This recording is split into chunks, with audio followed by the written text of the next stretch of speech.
Hello friends, welcome to editorial analysis by simplified civil services. आज 14 मई को total 2 article discuss करेंगे।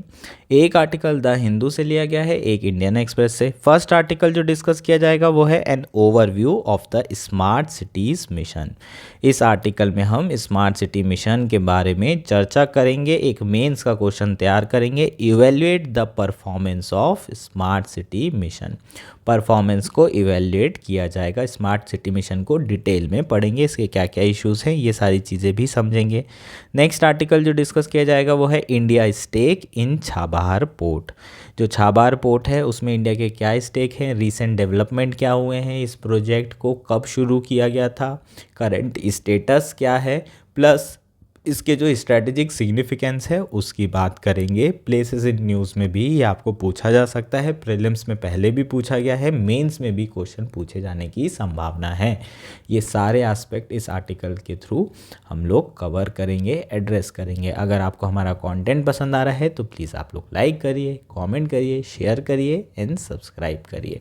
अगर आप चाहते हैं तो आप हमारा टेलीग्राम चैनल भी ज्वाइन कर सकते हैं और इसकी PDF भी आपको वहाँ पर मिल जाएगी। आइए शुरू करते हैं हमारा एनालिसिस। फर्स्ट आर्टिकल है an overview of the smart city mission. ये आर्टिकल द हिंदू में आया है। GS3 इकॉनमी मेंस के पर्सपेक्टिव से इम्पॉर्टेंट है। स्कीम से रिलेटेड क्वेश्चन आपको GS3 में पूछे जाते हैं। लगातार आपको रर्बन मिशन के ऊपर क्वेश्चन पूछा गया है 2017, 18, 19 में। इस तरह का क्वेश्चन भी पूछा जा चुका है कि इंडिया को स्मार्ट सिटी से ज़्यादा स्मार्ट विलेज की ज़्यादा ज़रूरत है। स्मार्ट सिटी मिशन के ऊपर अभी तक के क्वेश्चन नहीं आया है, हो सकता है इस बार 2024 में स्मार्ट सिटी मिशन के ऊपर आपको क्वेश्चन पूछा जाए। प्रीलिम्स पर्सपेक्टिव से भी बहुत ज़्यादा इंपॉर्टेंट है, प्री में भी नहीं पूछा गया है, इसके ऊपर अभी तक क्वेश्चन पेंडिंग है।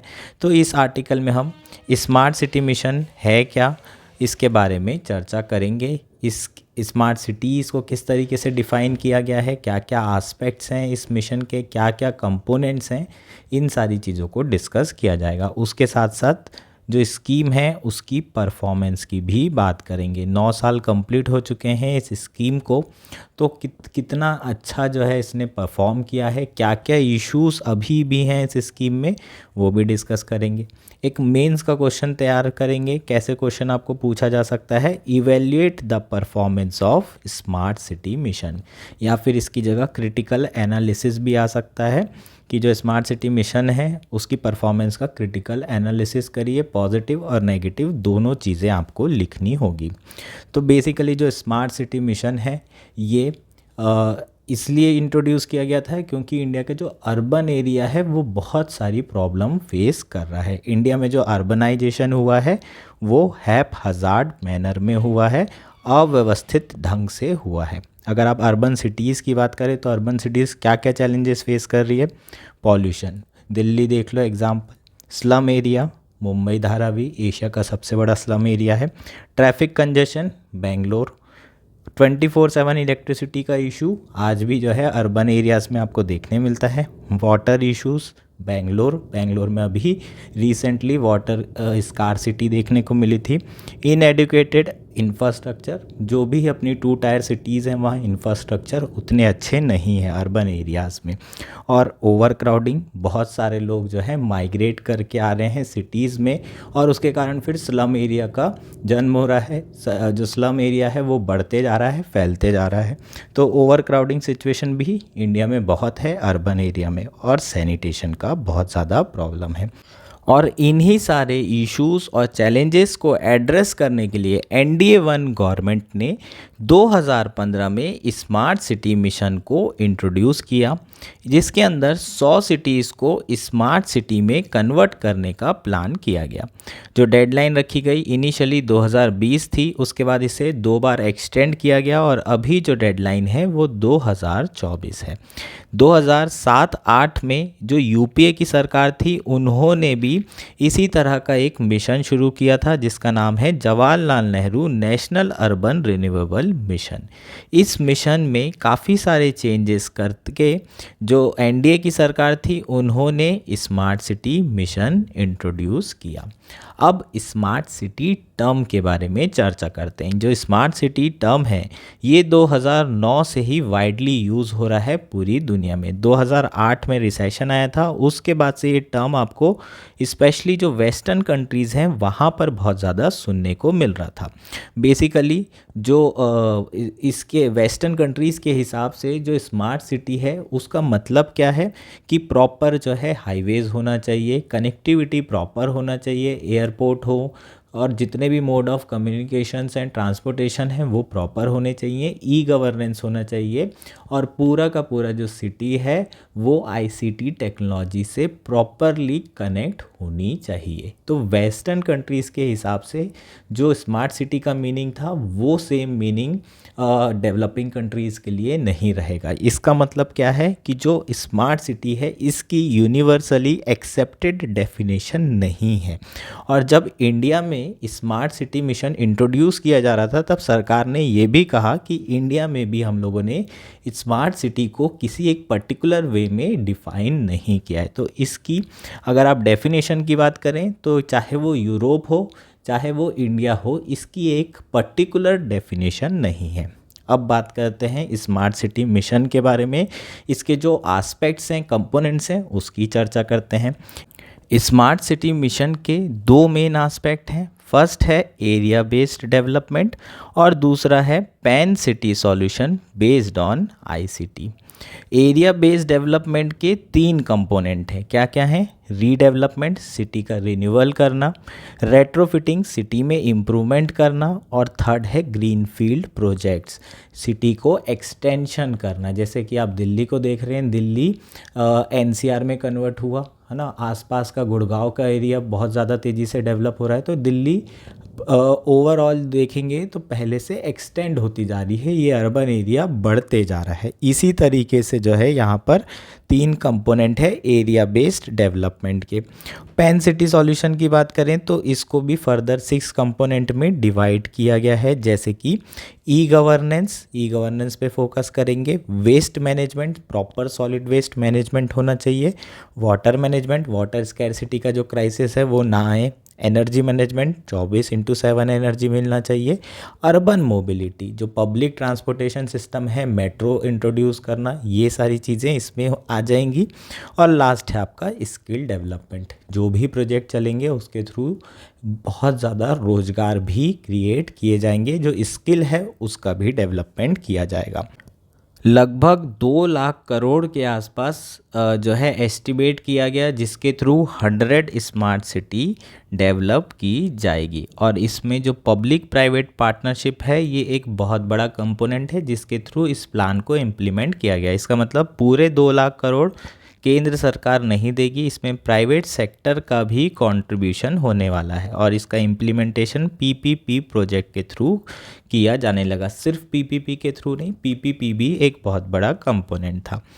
इम्प्लीमेंटेशन की अगर हम बात करें तो इम्प्लीमेंटेशन के लिए एक स्पेशल पर्पस व्हीकल बनाया गया, जो मेनली ब्यूरोक्रेट्स को और मल्टीनेशनल कंपनी को रिप्रेजेंट कर रहा था। और उसके साथ साथ कई सारे ऐसे स्टेक होल्डर थे जिनके थ्रू स्पेशल पर्पस व्हीकल बनाया गया और इसे कंपनी एक्ट के अंदर रजिस्टर किया गया। यही स्मार्ट सिटी मिशन को क्या कर रही हैं? इम्प्लीमेंट कर रहे हैं। इसमें जो इलेक्टेड काउंसिल हैं, जो आपके म्युनिसिपैलिटी है, जो आपके मेयर हैं, इनका कोई भी रोल नहीं रखा गया गवर्नेंस स्ट्रक्चर में। तो ये जो ओवरऑल अगर हम बात करें इसकी इम्प्लीमेंटेशन की, तो इसका implementation top to bottom implementation है और ये एक इशू भी बनेगा आगे चल के जब हम डिस्कस करेंगे। अब स्मार्ट सिटी मिशन के स्टेटस की बात कर लेते हैं, परफॉर्मेंस की बात कर लेते हैं। जो अर्बन मिनिस्ट्री डैशबोर्ड है अगर उसके हिसाब से देखें तो अप्रैल 26 तक 8033 प्रोजेक्ट 8033 प्रोजेक्ट्स जो है सैंक्शन किए जा चुके हैं स्मार्ट सिटी मिशन के अंदर, जिसकी एस्टिमेटेड कॉस्ट कितनी है? 1,67,875 करोड़, जो कि प्रोजेक्टेड कैपिटल इनफ्लो से 16% कम है। जब हमने 100 स्मार्ट सिटी मिशन बनाने की बात की थी तो हमने कहा था कि लगभग 2 लाख करोड़ के आसपास इसमें खर्चा आएगा, और जो खर्चा किया गया है वो कितना है? 1,67,875 करोड़ के आसपास। तो 16% जो है हमारा ये कम है प्रोजेक्टेड कैपिटल इनफ्लो से। टोटल 8033 प्रोजेक्ट में से 5533 प्रोजेक्ट ऐसे हैं जो कि कंप्लीट हो चुके हैं, जिसकी टोटल कॉस्ट कितनी है 65,063 करोड़। 921 प्रोजेक्ट ऐसे हैं जो कि अभी भी चल रहे हैं और लगभग 400 ऐसे प्रोजेक्ट हैं जो कि 10 सिटी में अंडरटेकन किए जा रहे हैं। और 2024 की जो टाइमलाइन है जून 2024 की, ये इसको मीट नहीं कर पाएंगे और इन 400 प्रोजेक्ट को जो है टाइमलाइन को एक्सटेंड करना पड़ेगा इस 400 प्रोजेक्ट को कंप्लीट करने के लिए।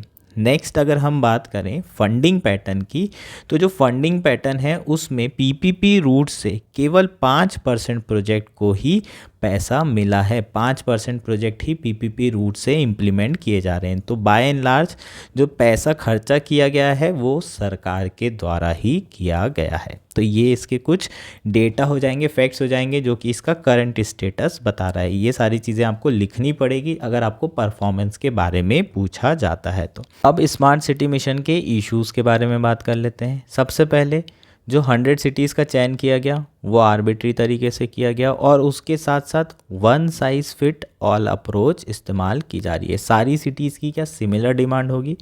जो दिल्ली के इश्यूज़ हैं वही क्या सेम इशू जबलपुर के भी होंगे, इंदौर के भी होंगे, वाराणसी के भी होंगे? तो ये पॉसिबल तो नहीं है। हर सिटीज़ के अपने इश्यूज़ हैं और अपनी डिमांड है।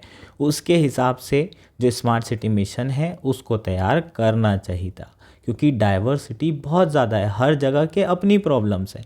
लेकिन यहाँ पर स्मार्ट सिटी मिशन में 100 सिटी चुन ली गई और उसको इम्प्लीमेंट किया जा रहा है one size fit all approach के अंदर। दूसरा इशू क्या है? जो स्मार्ट सिटी मिशन है ये एक एक्सक्लूशनरी स्कीम बनकर रह गई है। टोटल अगर आप सिटी के जोग्राफिकल एरिया की बात करें तो जो स्मार्ट सिटी मिशन है वो केवल 1% जोग्राफिकल एरिया पे ही फोकस कर रही है। रेस्ट 99% जो जोग्राफिकल एरिया है उस पे फोकस नहीं किया जा रहा है। तो ऑब्वियसली ये जो 1% वाला एरिया होगा ये सिटी का सबसे अच्छा एरिया होगा, जहाँ पर मेन आपके बोलना चाहिए कि जितने भी पॉलिटिशियंस हैं या फिर सिविल सर्वेंट्स हैं या फिर प्रिविलेज लोग रह रहे हैं, वहाँ पर जो है उसी पर्टिकुलर एरिया में डेवलपमेंट किया जा रहा है। जैसे कि चंडीगढ़ है, चंडीगढ़ का एग्जांपल दिया गया है, वहाँ पर 196 करोड़ रुपए रिसीव किए गए थे और इस 196 करोड़ रुपीस का जो यूज़ किया गया था वो काय में किया गया था? स्मार्ट वाटर मीटर्स लगाने में, वाईफाई जोन क्रिएट करने में और सॉलिड वेस्ट मैनेजमेंट प्रोग्राम्स में। और ये सारे के सारे प्रोग्राम किस एरिया में जो है यूज चलाए गए थे? सेक्टर 43 एरिया में ही ये 196 करोड़ रुपए इसको खर्चा किया गया। तो सिर्फ एक कुछ एरियाज़ को ज़्यादा फोकस किया जा रहा है, जो पहले से ही ऑलरेडी डेवलप हैं, जो सुंदर हैं, उन्हीं पे ज़्यादा फोकस किया जा रहा है। जहाँ मेन आपके ब्यूरोक्रेट्स रहते हैं, जहाँ आपके पॉलिटिशियंस रहते हैं या फिर प्रिविलेज लोग रहते हैं, उन्हीं चीज़ों पे फोकस किया जा रहा है। बाकी रेस्ट ऑफ द सिटी पर इतना ज़्यादा फोकस नहीं है। तो ये एक बहुत बड़ा चैलेंज हो जाएगा और बहुत बड़ा इशू हो जाएगा। नेक्स्ट इशू क्या है? According to the McKinsey reports, India cities को अगर लिवेबल बनाना है तो टोटल कैपिटल एक्सपेंडिचर बाय 2030 कितना होना चाहिए? $1.2 ट्रिलियन। अभी कितना हो रहा है? 1,67,875 crore under smart city mission, जो कि $20 बिलियन से भी कम है। इससे 6 गुना हमें अगले 6 सालों में खर्चा करना पड़ेगा, अदरवाइज जो है smart city mission properly smart city बनाकर नहीं दे पाएगा। तो जो नेक्स्ट इशू है वो बजट का इशू है।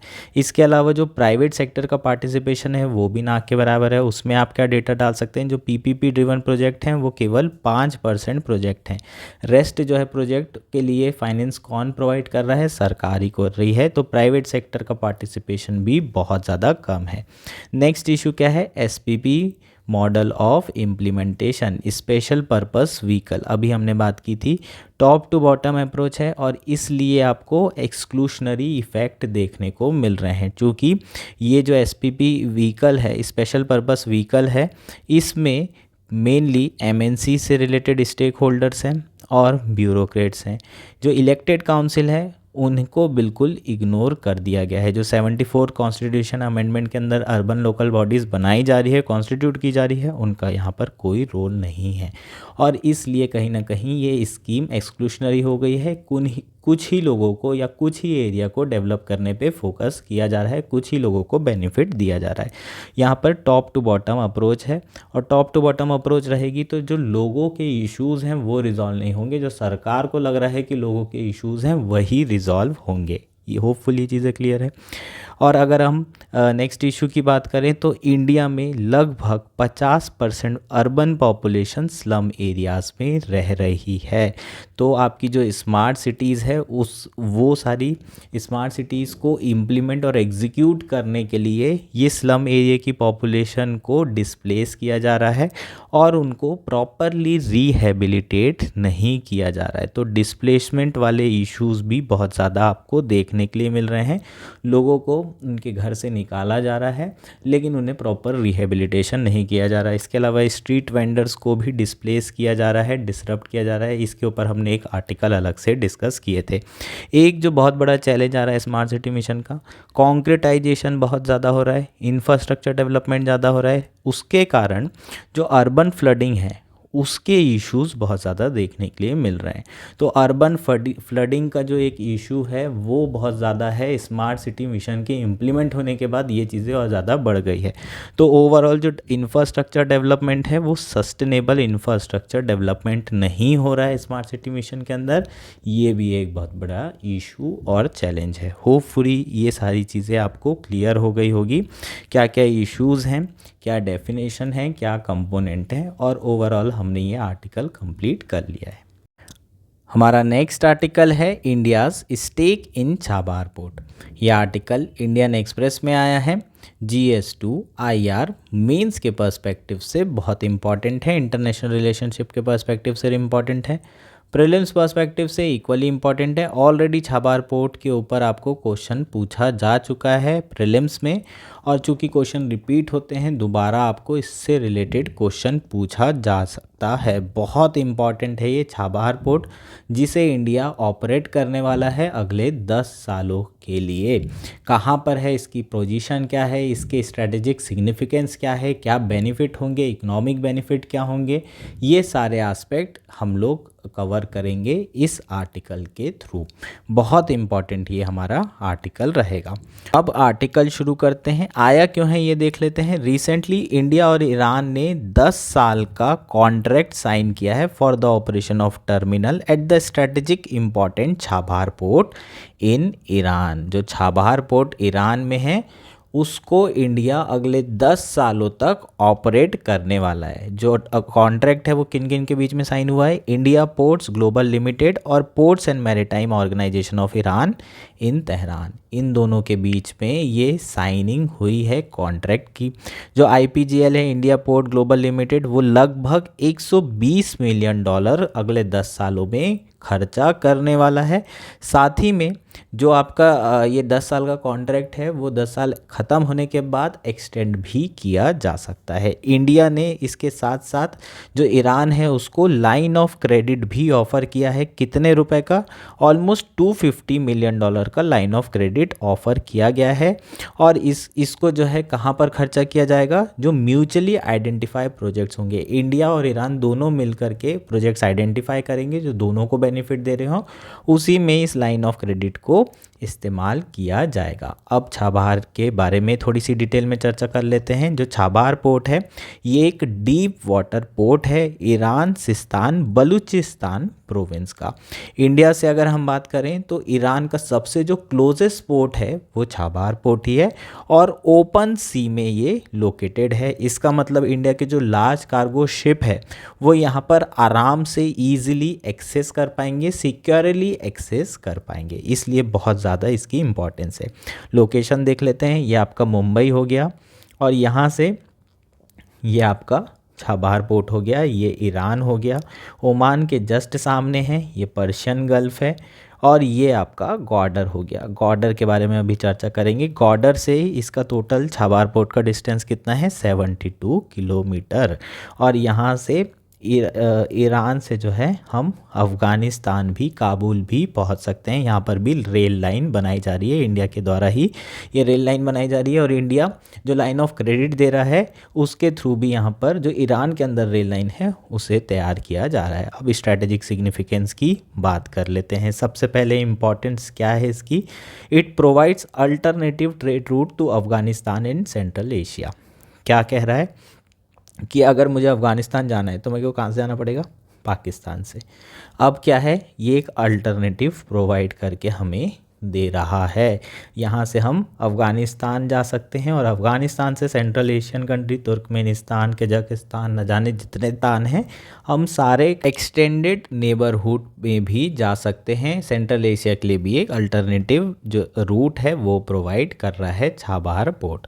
नेक्स्ट क्या है, access to Iran and key gateway to international north-south transport corridor which connects India and Central Asia and Europe। जो छाबार पोर्ट है उसके थ्रू हमें ईरान में एक्सेस तो मिल ही रहा है, उसके साथ साथ जो international north south transport corridor है इसका छाबार एक गेटवे भी बन गया है। अब इंटरनेशनल नॉर्थ साउथ कॉरिडोर कौन सा है, ये इंडिया है। यहाँ से छाबार पोर्ट से जाएंगे और उसके बाद फिर छाबार पोर्ट से थ्रू हम बंदर अब्बास जा सकते हैं। उसके बाद ये पूरे सेंट्रल एशिया, रशिया, यूरोप को हम कनेक्ट कर सकते हैं।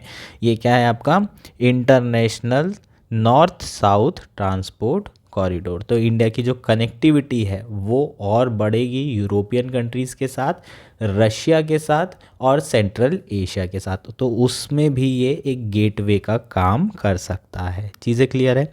नेक्स्ट क्या है, it is also a gateway to resource rich and economically vibrant Central Asia region. जो आपके सेंट्रल एशिया रीजन है ना, जितने भी तान हैं ये सारे के सारे बहुत ही ज़्यादा मिनरल और रिसोर्स रिच रीजन हैं। कुछ रीजन ऐसे हैं जहाँ पर यूरेनियम बहुत ज़्यादा मिलता है, कुछ ऐसे रीजन हैं जहाँ ऑयल मिल रहा है। तो ये एक मिनरल और रिसोर्स रिच रीजन है। अगर यहाँ पर हमारी कनेक्टिविटी बढ़ती है तो यहाँ से हम लोग अपना ट्रांसपोर्ट और ट्रेड और इन्वेस्टमेंट बढ़ा सकते हैं, तो इंडिया को बहुत ज़्यादा फ़ायदा होगा। यहाँ पर जो है चाइना का इन्फ्लुएंस भी बहुत ज़्यादा बढ़ रहा है, जो इंडिया का एक्सटेंडेड नेबरहुड है, जो सेंट्रल एशिया, इंडिया के यहाँ पर जो टाइज़ हैं वो बहुत पुराने ज़मानों से चले आ रहे हैं। इंडिया के जो टाइज़ हैं वो हिस्टोरिकल टाइज़ है, लेकिन यहाँ पर चाइना का इन्फ्लुएंस बहुत ज़्यादा बढ़ रहा है और रशिया का ये बेसिकली बैकयार्ड है। तो रशिया क्या चाहता है कि इंडिया जो है चाइना के इन्फ्लुएंस को काउंटर करे। तो इसी के कारण इंडिया की जो एंट्री है वो शंघाई कॉरपोरेशन ऑर्गेनाइजेशन के अंदर हुई थी, और जो रशिया था वो ही चाहता था कि चाइना को काउंटर कौन करे, इंडिया करे। किस रीजन में, सेंट्रल एशिया रीजन में, जो कि उसका बैकयार्ड है। हमारे बैकयार्ड में भी चाइना का इन्फ्लुएंस बढ़ रहा है, रशिया के बैकयार्ड में भी चाइना का इन्फ्लुएंस बढ़ रहा है, और रशिया इंडिया को कहीं ना कहीं सपोर्ट कर रहा है कि तुम सेंट्रल एशिया में अपना एक्सेस बढ़ाओ, ट्रेड एंड इन्वेस्टमेंट बढ़ाओ। नेक्स्ट क्या है, it is a important pathway for humanitarian assistant to Afghanistan. Afghanistan के बारे में जानते हो, ऑलरेडी बहुत ज़्यादा इनस्टेबल रीजन है, तालिबान आ चुके हैं। तो यहाँ पर ह्यूमैनिटेरियन असिस्टेंस प्रोवाइड करने के लिए हमें पाकिस्तान से रिक्वेस्ट नहीं करनी पड़ेगी। अब पाकिस्तान से बार बार दोस्ती का हाथ तो हम बढ़ा नहीं सकते, क्योंकि पाकिस्तान हमेशा जो है धोखा दे देता है। टेररिज्म जो है, या फिर टेररिज्म हेवन बन चुका है, बहुत सारे टेररिस्ट को पनाह दे के रखता है। तो इनके साथ तो हमारी दोस्ती हो नहीं रही है, और अफ़गानिस्तान को हम फिर किसी भी तरह का असिस्टेंट नहीं प्रोवाइड कर रहे। तो इस रूट से जाएंगे तो हम ये भी प्रोवाइड कर सकते हैं अफ़गानिस्तान को। अफ़गानिस्तान में जो हमारा होल्ड है वो स्ट्रॉन्ग होल्ड बना रह सकता है। स्ट्रेटजिक इन्फ्लुएंस की बात करें तो ये जो है चाइना की जो प्रेजेंस है बॉर्डर में उसको काउंटर बहुत अच्छे से कर सकता है। क्यों कर सकता है, ये जो बॉर्डर है ये पाकिस्तान ने किसको दे रखा है, चाइना को, और यहीं पर इंडिया है पास में 72 किलोमीटर दूर। तो इंडियन ओशन रीजन में इंडिया की प्रेजेंस बढ़ती जा रही है, और जो चाइना है उसका जो असर्टिवनेस है वो भी बढ़ती जा रही है। उसको काउंटर करने के लिए इंडिया का यहाँ होना, बैठना बहुत ही ज़्यादा ज़रूरी है। तो ओवरऑल देखें तो जो छाबार पोर्ट है उसका बहुत ज़्यादा स्ट्रैटेजिक सिग्निफिकेंस है, इकोनॉमिक पर्सपेक्टिव से भी इम्पॉर्टेंट है, और कनेक्टिविटी पर्सपेक्टिव से तो बहुत ही ज़्यादा इम्पॉर्टेंट है। ठीक, ईरान छाबार पोर्ट की जो हिस्ट्री है अगर उसकी चर्चा करें तो अटल बिहारी वाजपेयी के समय में इस प्रोजेक्ट को ग्रीन झंडी मिल गई थी, लेकिन उसके बाद अभी तक के यहाँ पर जो है डेवलपमेंट क्यों नहीं हो पा रहा है, उसके बहुत सारे रीज़न हैं। एक तो सबसे बड़ा रीज़न है 2006 में यूनाइटेड स्टेट्स ने ईरान के ऊपर सैंक्शन लगा दिया था, और उसके बाद से इंडिया ने यहाँ पर ईरान के साथ जितने भी रिश्ते थे ऑलमोस्ट ना के बराबर थे और ख़त्म ही कर दिए थे। ना ही हम ऑयल बुलवा पा रहे थे ईरान का, ना ही झाबार पोर्ट को डेवलप कर पा रहे थे। 2015 में ये यूएस के सैंक्शंस हटाए गए और फिर चीज़ें नॉर्मलाइज होने लगी। उसके बाद झाबार जो पोर्ट है ये इसका डेवलपमेंट या ऑपरेशन दोबारा से शुरू हुआ और इंडिया तेज़ी से काम करने लगा, लेकिन इंडिया का जो इम्प्लीमेंटेशन था वो बहुत पुअर था और बहुत लंबा चला, जिसके कारण जो है प्रॉपरली प्रोजेक्ट इम्प्लीमेंट नहीं हो पाए। और उसके बाद ईरान और यूएस के रिश्ते ट्रम्प की सरकार के समय में दोबारा से ख़राब हो गए, दोबारा से उनके ऊपर सैंक्शन लगा दिया गया, और इन सारे कारणों से जो है जो छाबार प्रोजेक्ट है वो अच्छे से इम्प्लीमेंट नहीं हो पा रहा है। और फाइनली अब जा कर के है ना रिसेंटली ऑपरेशन का 10 ईयर का कॉन्ट्रैक्ट साइन हुआ है। ठीक है, ये चीज़ें क्लियर है ना। हमारा जो ब्यूरोक्रेसी है वो रेड टेपिज्म के कारण प्रॉपर प्रोजेक्ट इम्प्लीमेंट नहीं करती टाइमलाइन में। और ये चीज़ ईरान ने भी कही थी, कहा था कि अगर इंडिया इंटरेस्टेड नहीं है छाबार पोर्ट को डेवलप करने में तो हम लोग जापान को ये छाबार पोर्ट दे देंगे। लेकिन उसके बाद से जब से ये स्टेटमेंट आया है तब से जो है इंडिया के जो है कान खड़े हो गए, और उसके बाद से लगातार जो है यहाँ पर हमें प्रोग्रेस देखने को मिल रही है। चीज़ें क्लियर है क्या? छाबार पोर्ट एकदम अच्छे से समझ में आ गया है। That's it for today. Thank you and enjoy your day.